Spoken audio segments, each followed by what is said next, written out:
Hi, I'm Mana Moini, and you're listening to the Humanity Podcast.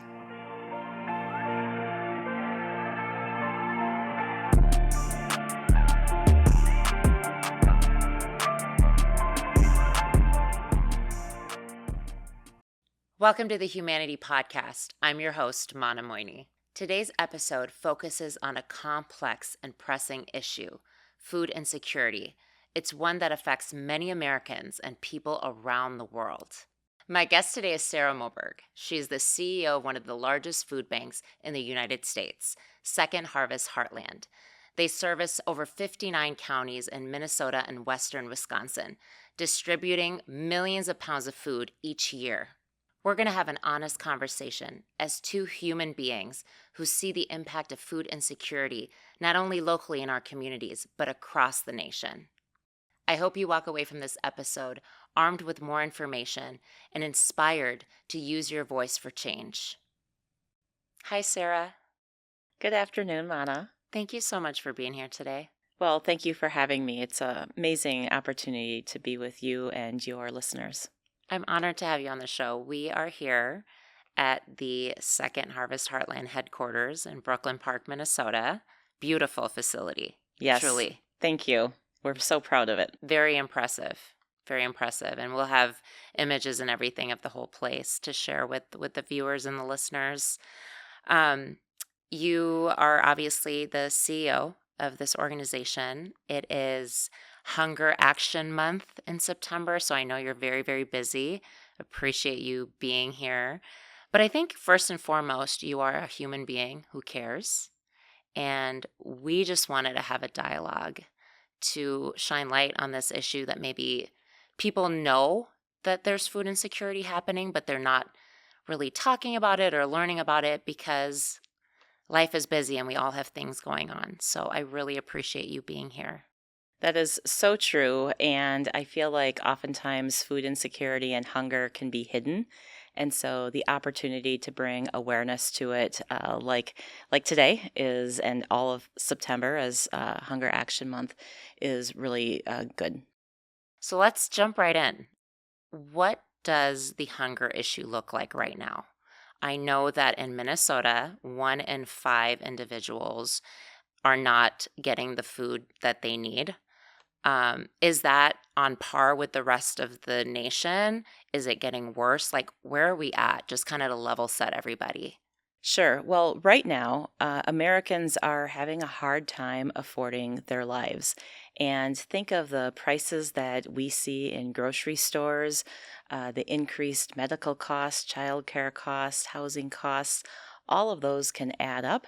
And what we know is that food tends to be one of the most flexible budget items. And so it is easier to pull back on meals than it is on rent. And so oftentimes when a family has to make a tough choice, we know that groceries are the first to get cut. Just kind of knowing what you know and you're in it day in and day out, like what keeps you up at night when it comes to hunger? Well, year over year in Minnesota, we have seen the number of food shelf visits grow. And so when I think about meeting the need and, behind each of these numbers that we can quote, you said 1 in 5, there's a real life behind that and a real household and a real family. And so what keeps me up at night is acknowledging and recognizing that there is a high amount of need out there, and the hunger relief system is working as hard as it can to really get food out into the community and right where it's needed most. So one thing I've learned is that there's a state hunger study, and the last one was conducted in 2024. Can you tell us a little bit about that study and maybe some facts that came across that might have even shocked you? Sure. The Minnesota statewide hunger study was done about a year ago with Wilder Research. And it is really a novel approach across the country. We are the only state that uses it right now. But it helps us understand how are Minnesotans getting fed. And with that insight, we're able to better understand as a hunger relief system, how can we best reach neighbors who are in need. So I know in this study, they kind of thought about hunger in a continuum, and they had four stops that they had identified. And I'm just going to read those off: no help, some help, enough help, and no need for help. Can you help explain those steps just super high level and where a food bank like yourself, like Second Harvest, would play a role? Sure. The stops on the hunger continuum are really, really insightful. So, as you said, in stop one, those are households who are experiencing hunger and they're not getting any help. They're not visiting food shelves, they're not on SNAP. And in Minnesota, that's roughly about 2% of Minnesota households. The next stop is stop two, where households are not getting enough food, but they are getting some help. It's just not enough. And so, again, those might be households where they are skipping meals. Perhaps a parent is foregoing dinner so that their child could eat. They might be cutting back on quantities or the quality of meal and nutrition. And so we know that those families are plugged in to get to hunger relief, but it's just not quite meeting their needs. And then the third stop is where families are getting all of the help they need. They are not experiencing acute hunger, but that is because of the number of resources that they have found and are piecing together in order to put enough food on the table. And finally, in the fourth stop is where we have households that are truly food secure. And those are households that have enough to eat without any additional food support. And here in Minnesota, that number today is at 80% of households. So then would you say Second Harvest Heartland plays a role in, is it stop two and three? Yes, so we work hard to bring, I would say we work across the continuum, honestly. And so if families are not plugged into the Hunger Relief Network, we are working to try to bring awareness, whether it's through advertising or newsletters or other means, so that people know that help is out there. In stops two and three, that is the heart of what we do as a food bank. That is truly working with food shelf partners, about 1,000 food shelves and food programs across our area. And we're bringing food to those locations so that families can stop and shop and get the food that they need for the evening or maybe even the week.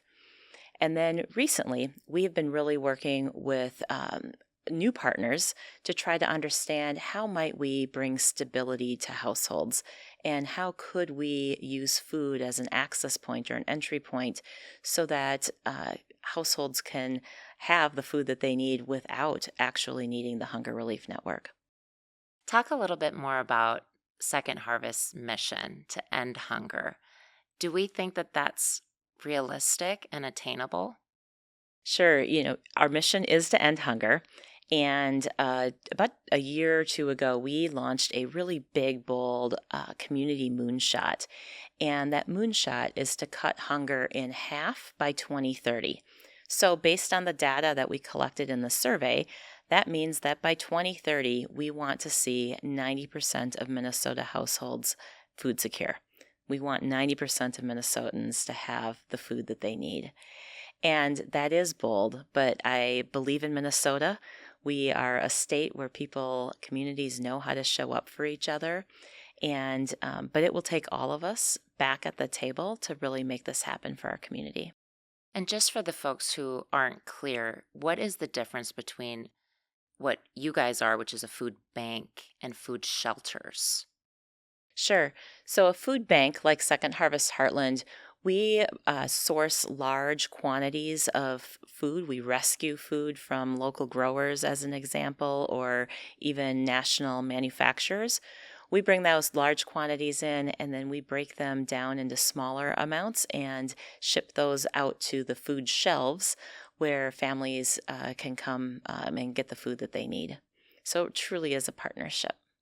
Do you have a sense of the types of or groups of people that you are serving? I think there might be some people that just infer that it's unhoused individuals, but is that the case, or are we looking at like everyday Americans who just they're spending their money everywhere else, and food is one of the first things that gets cut. Sure. I mean, well, think about the survey that you quoted where 1 in 5 households can't afford the food they need. And so think about the block that you may live on, or the classroom that your child may be in. 1 out of 5, I mean, statistically, That's a one lot. out of five need a little bit of help. And so it is college students, it is seniors, it is families with young children, it is working parents, and so we really see, we can see anyone and everyone at a food shelf. Is there a story or anything that's happened that really stands out to you while you've been working here at Second Harvest? Oh, sure, every day. And some of my favorite days are the days that I get to spend out in community working at our local food shelves. And, it is always humbling to me when I see the care and the passion that workers have for, at the food shelves, and that volunteers have as they are stocking the food shelves, maybe unloading trucks. And last week I was out at a food shelf, and was my role was to help shoppers if they needed it, whether it was putting food in their carts or the checkout process. And I remember seeing a mom kind of out of the corner of my eye, and she had her hands were full. On one hip, she was bouncing a 18-month-old beautiful girl.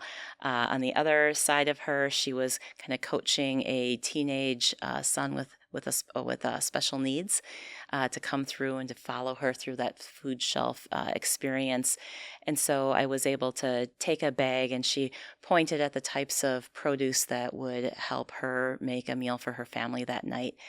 And so again, it was just one of those moments where I realized that the community, the volunteers, the employees within the hunger relief system, the work they do is so impactful and so meaningful, and it is in such high need right now. Yeah, I can imagine how impactful it is to see the work being done and how it impacts people's lives firsthand. Is there like a life cycle to people that are visiting food shelves, or is it just, do we find that it goes on longer and longer, or do people kind of get back on their feet and, you know, start, maybe being at step 4, which is no help? Or do we see them kind of stay at 2 and 3 given everything going on right now in the world? Sure, a lot of variability to that answer. And what I would say is we certainly see and hear stories of people who needed just a little bit of extra help. One of the things I like to think about are the types of events that can occur in any of our lives, whether it's a flat tire, an unforeseen medical emergency and expense, that can take someone who was experiencing stability and really put them in a place where they need a little bit of help. And oftentimes, those are the families and the households that will use a little bit of help, and then they oftentimes come back as volunteers, as donors, and you really see that full cycle. In other cases, oftentimes, seniors are maybe just really on a fixed budget and don't have the ability to work or to provide more, and so you may see some senior households be more consistently use food shelves and other hunger support programs. So I had the opportunity to tour your warehouse here, and I learned some fun facts, just interesting facts, I should say, impactful facts. And I just wanted to go through a couple of them with you and get your take because I thought they were very interesting. You guys, there's a staggering amount of pounds that leave this warehouse every day. And I heard the number 500,000 pounds. Is that accurate? That is so true. Now it varies every day. I tend to think our average is between 300,000 to 400,000 pounds a day. Certainly, we have hit 500,000 pounds, and those are really busy days where our forklift drivers and our truck drivers, I mean, it is buzzing out there. Is there a certain time of year that's busier, like around holidays or? Actually, here in Minnesota, the summer is often one of the busiest because we get fresh produce. And so our warehouse right now is filled with, potatoes and onions and carrots, and so apples. And so those tend to be some of our heavier months. That's interesting.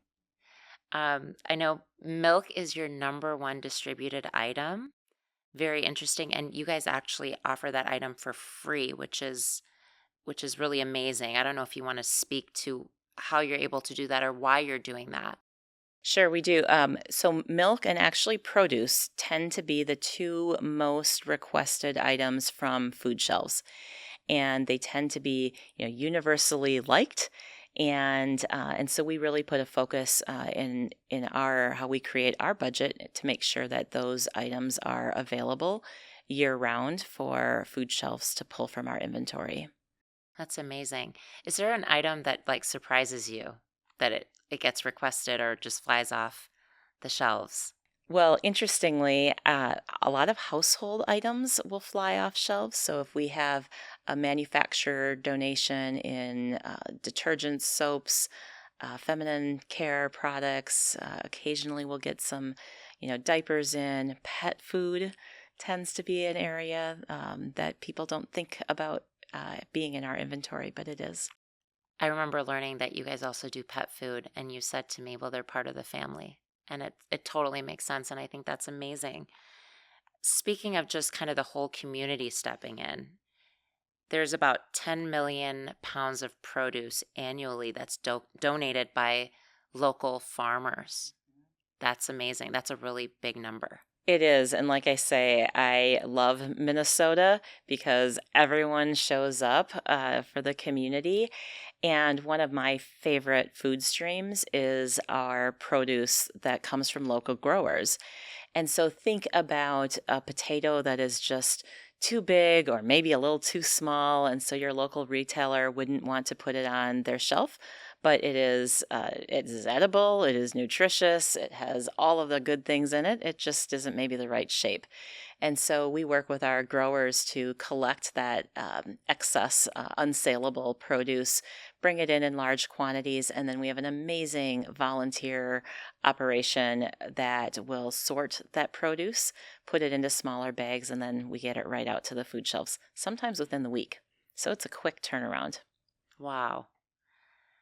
Switching gears a little bit to something a little bit more serious in nature. I recently learned about the concept of a food desert, and I don't think that many of us realize that they can be right here in the metro area.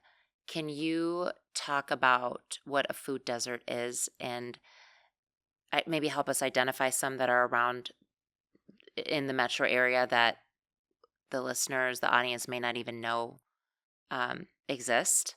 Sure. I think of a food desert as a place that there are no grocery stores, there are no retailers, and yet there are, people living and they need to shop. And, I historically have always thought about food deserts as being, in the middle of Nevada off of I-80. But the reality is they are right here. And, North Minneapolis, as an example, is a location that has had retailers over the last couple of years close down their businesses. And it has really created an issue for accessibility of fresh, nutritious, healthy foods in that community. Yeah, and as the economy continues to change and the markets evolve, you're seeing, retailers go out of business or close stores, and it kind of is makes me feel a little bit anxious about what the future might look like in more of our neighborhoods. I agree. And that is a place where, the Hunger Relief Network will not fill a void where there are no retailers. We really want to support and encourage businesses to set up and, find ways to operate in these areas. So I know you guys are obviously Minnesota, Western Wisconsin based, or those are the areas that you serve. But how does Second Harvest Heartland work with, more than national organizations like a Feeding America? I know you're always out there advocating, but what does that look like for people who may not understand that relationship? Sure. Feeding America is the largest nonprofit or charity in the country, and it is essentially an umbrella organization where about 200 food banks from across the United States are members. We are one of those. In fact, we're the second largest food bank in the United States. And so we have an ability then through Feeding America and through our partnership relationship there to benchmark with other food banks. We can share ideas, we can share best practices. One of the unique roles that Second Harvest Heartland plays is we actually we mix truckloads, we mix varieties of products for about 18 other food banks. And so we're really able to help become the supply chain backbone for smaller food banks that don't have the scale that we do to source and to find the excess food that the communities need. That's amazing. I didn't realize you guys were the second largest in the US in terms of food bank. And I really love understanding how all of these organizations are working together and where you guys might have the strong suit in your supply chain to be able to help other food banks and organizations. I think that's really beautiful, the impact of community. It is, and it is one of those places that gives me hope and excitement when we can call a colleague from another state and ask a series of questions that help us do our work here in Minnesota better. I guess piggybacking on that question, in terms of policy and changes to the national policies, how does that affect the work that you guys do with Second Harvest? And is there any recent changes in programming that you've seen really impact the people that you serve? Sure. I mean, one of the advantages of Feeding America and being one of those member food banks is that we are surrounded by talented, loud voices who can really join forces in advocating at the national level for smart hunger fighting policies. And one of the most recent large setbacks is really the big beautiful bill that was passed in early July. And part of that bill contains a significant reduction in SNAP benefits that will be rolled out over time. But here in Minnesota, about 450,000 households will see their benefits either reduced or eliminated. And that, we believe, will really take a hunger crisis and turn it into a hunger catastrophe. And is that change you said is going to happen over the next year? It will the next probably several years, depending on there were multiple components of that bill, and each of them will take a little bit different runway to get implemented. Is there anything that this organization is doing or conversations you're having to help curb some of the expected impact? Well, we're continuing to work with the state and other hunger relief organizations to understand and quantify the impact that that bill will have on Minnesotans. And we're also working at, continuing at the national level to communicate what that could look like. And the other interesting part about policy is that it is so complicated and interrelated. And so also inherent in that bill were some cuts to Medicaid. And many of the families that we serve will actually be negatively impacted by the reduction in both policies. And so it is a bit of a double hit coming at us. And so again, we are raising awareness. We are working hard to find efficiencies. But at 6 to 9 billion meals a year nationally that this will impact, the reality is the Hunger Relief Network won't be able to fill every meal that was lost in that bill. And you and I have spoken about this offline, but we don't often realize that a change in one place actually impacts a change in another. It seems that a lot of these changes that are happening do go back to just spending that a family has. And you've said the first thing to go is food. I can cut back on this meal or that meal, or we can eat less. And it's just, you don't even really think about it till you think about it and the impact it has. That's right. And it is tough when you start to think about the families and the people that stand behind those numbers and the statistics that we see out in the media today. So I know, 1 in 5 Minnesotans, are dealing with food insecurity, but it feels like no one's talking about it. Maybe a lot of those people are in silence dealing with food insecurity. What would you say to someone that would say, well, I don't know anyone dealing with food insecurity, or that's not going to happen to me. I've got my savings, I've got my job, I've got plan ABC. What's the reality? What would you say to somebody like that? I mean, I would say that hunger is closer than you probably realize. And truly, an unplanned expense or a medical crisis can really leave someone who has been very planful, can leave them in a tough place where they just need a little bit of extra help. And so I tend to really think about grace and kindness as ways and paths to helping ensure that every Minnesotan has the food they need. And you bring up a great point. When we were talking about policy a couple questions ago, it's like it's not about politics, it's about humanity, right? And helping each other get the basic need, which is food. That's right. And humanity is one of the draws that I had to your podcast. I think it is so important to not forget that. And we think about hunger as being nonpartisan. It does not discriminate based on political aisle, and the solutions really take bipartisan support to make sure that we're having the impact we need out in the community. Beautifully said. What's next for Second Harvest Heartland? I mean, you guys are doing amazing things. Obviously, there's surprises and policies that are making you have to maybe change course a little bit, but what's next that maybe you're excited about? Well, we know that we have to be innovative, and as a hunger relief network, we need to think differently from a systems perspective. And so, I mentioned we have this bold moonshot to cut hunger in half by 2030. We are continuing to be committed to that, and we're really focused on short term. How can we track the impact of all these changes, whether it's policies or accessibility for food, and our ability to track that and communicate that is going to be really important as we figure out what are the right partnerships, the right collaborations to really have a long term sustainable impact.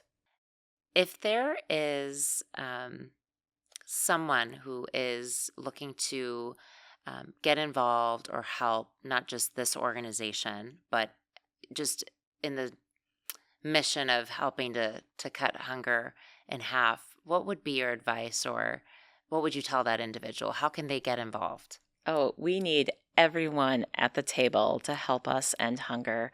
And so there are, I think about financial contributions. If you are in a place where it makes sense and you're able to donate financially, those donations are so helpful. Volunteering your time, whether it is here at our food bank or with your local food shelf. Volunteers are always needed to help sort food and stock shelves. And then advocating and really being up to speed on what is the impact of the policies, at on the table, and how can you make sure that your legislators know that it is important for them to know and to think about the impact of hunger when they are voting yes or no. I'm going to take that question one step further. How do you recommend we go about having those conversations, or offering help or just a shoulder to someone in our life that may be impacted by food insecurity? Because that's a tough conversation to have, right? It is really tough, and there is so much stigma that can come with being food insecure, and we know that many times people are afraid, embarrassed, or don't even know where to ask for help. One of the resources that Second Harvest Heartland has is a care center. So think of that as a hotline with care, hotline with heart. And so that number, you can find it on our website. toharvest.org. But that is a great place for anyone who needs just a little bit of help right now to call and be connected with the resources that are right for them. That's amazing. Thank you so much. Is there anything else you want to share about just hunger or the relief that you guys are working on? Anything you want to share with just somebody listening that's just kind of maybe still wondering, is hunger really as big of an issue as we're talking about that it is? Sure. I always like to remind people that hunger is real. It is in our communities, and it will really take all of us to come together to create that solution. Thank you. Thanks for being here and for the just honest, open dialogue. I think this conversation will inspire people to want to learn more and to get involved. So thank you. That's terrific. Thank you for having me.